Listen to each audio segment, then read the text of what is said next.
Monsieur le président, monsieur le Premier ministre, mesdames et messieurs les ministres, mes chers collègues, j'ai l'impression d'avoir plus appris au cours de ces 6 derniers mois qu'en 30 ans de vie publique. Pour tout dire, j'ai aussi entendu plus d'âneries en 6 mois qu'en 30 ans. Et Dieu sait...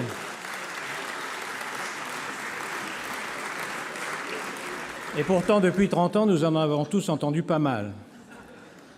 Si, comme disait Talleyrand, la politique est l'art d'agiter les peuples avant de s'en servir, alors nous avons pris une grande leçon de politique de quelques gouverneurs de rond-point qui ont réussi à transformer en fureur la colère de quelques dizaines de milliers de personnes et à leur faire croire qu'ils sont à eux seuls le peuple français.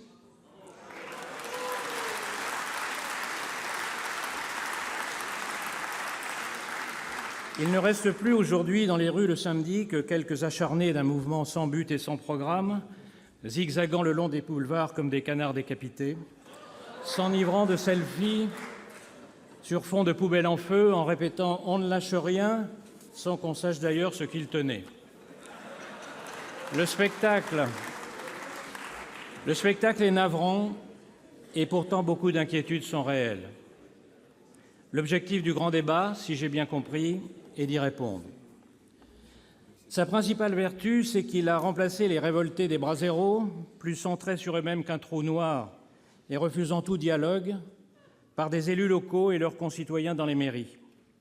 Et ceux-ci ont un immense avantage, ils n'ont pas honte d'employer 2 mots qu'on n'avait pas entendus jusque-là, l'intérêt général, même s'ils l'ont fait timidement.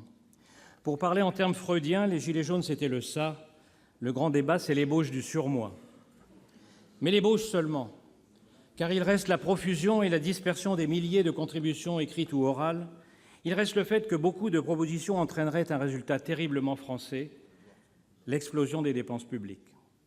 La conclusion du grand débat, c'est un peu une lettre au Père Noël.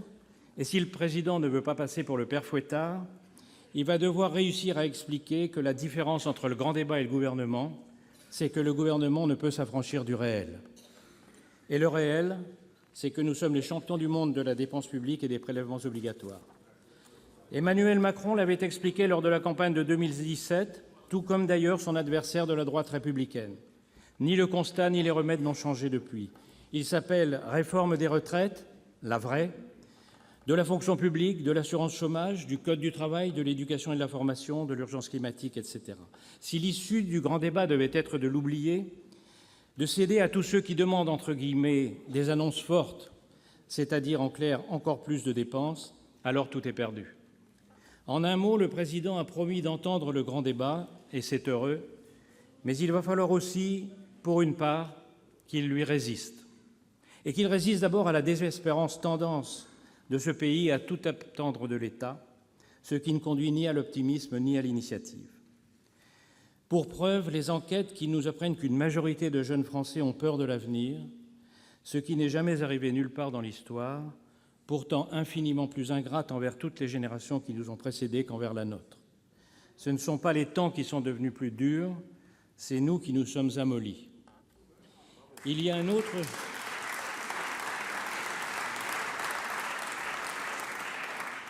autre sujet sur lequel il va nous falloir résister tous ensemble, ce sont les nuages qui s'amoncellent sur notre démocratie. Les populistes ont tous un point commun. Ils prétendent toujours démocratiser la démocratie, rendre le pouvoir au peuple et chasser les élites responsables du mal. Le problème n'est pas français, il est global. La crise des Gilets jaunes est la version hexagonale d'un péril qui s'appelle ailleurs Brexit, Salvini, Erdogan ou Bolsonaro. Cette crise est triple, celle de la représentation, celle de la montée de l'impuissance publique et enfin celle du déficit de sens. Elle frappe toutes les démocraties et réjouit les dictatures qui savourent déjà leur revanche. Elle est aggravée par une technologie numérique dont nous pensions qu'elle serait un formidable outil de dialogue, de transparence, d'information et de raison, et qui s'est révélée un redoutable instrument d'intolérance, un cauchemar orwellien dans les pays totalitaires et un déni de la vie privée chez nous, le plus grand vecteur de désinformation jamais inventé et le porteur du pire de l'émotion et de l'indignation.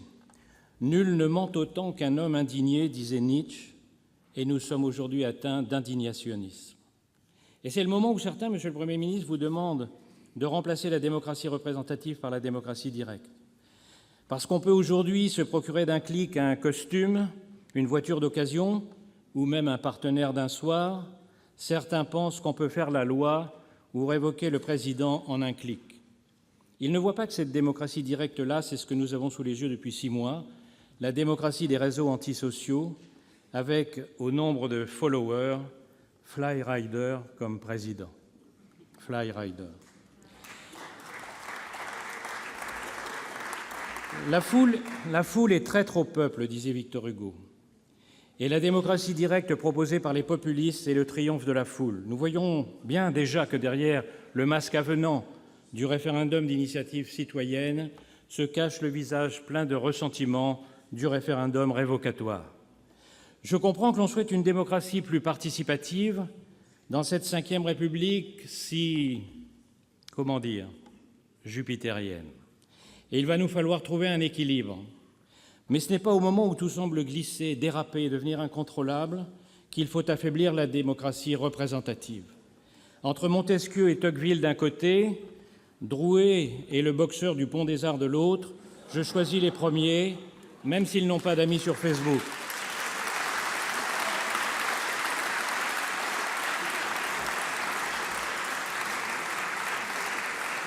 Ceci m'amène à la réforme constitutionnelle. Le dégagisme a contribué à l'élection du président de la République. Il en a joué, comme les autres candidats d'ailleurs, en promettant de dégraisser le Parlement. Promesse étonnante quand on sait que la France compte 2 fois moins de parlementaires par habitant que la moyenne européenne. Personne n'a dit cette vérité aux Français pendant le grand débat, sinon l'approbation serait peut-être moins massive. Mais c'est une promesse de campagne et il est logique de s'attendre à ce que le gouvernement veuille la tenir.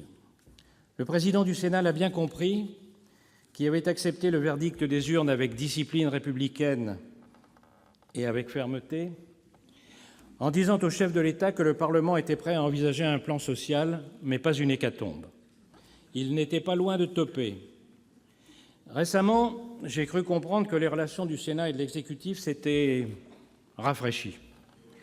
Je crois que nous sommes tous assez expérimentés pour faire notre examen de conscience réciproque afin d'éviter une guerre qui, en ces temps de bashing des élus, ne ferait que des victimes. En ce qui me concerne, je vous avoue que je n'ai pas été transporté par le signalement de hauts fonctionnaires à un procureur. Mais d'un autre côté, mesdames et messieurs les ministres, ce n'est tout de même pas la faute du Sénat si M. Benalla est le seul éléphant au monde qui se promène avec son propre magasin de porcelaine.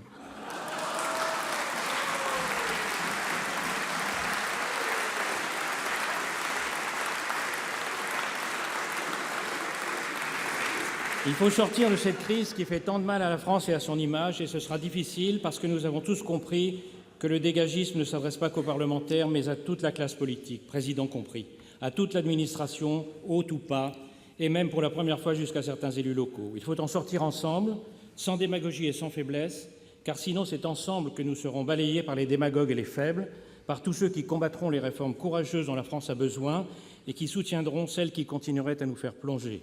C'est le défi qui nous attend. Merci. Monsieur le Président.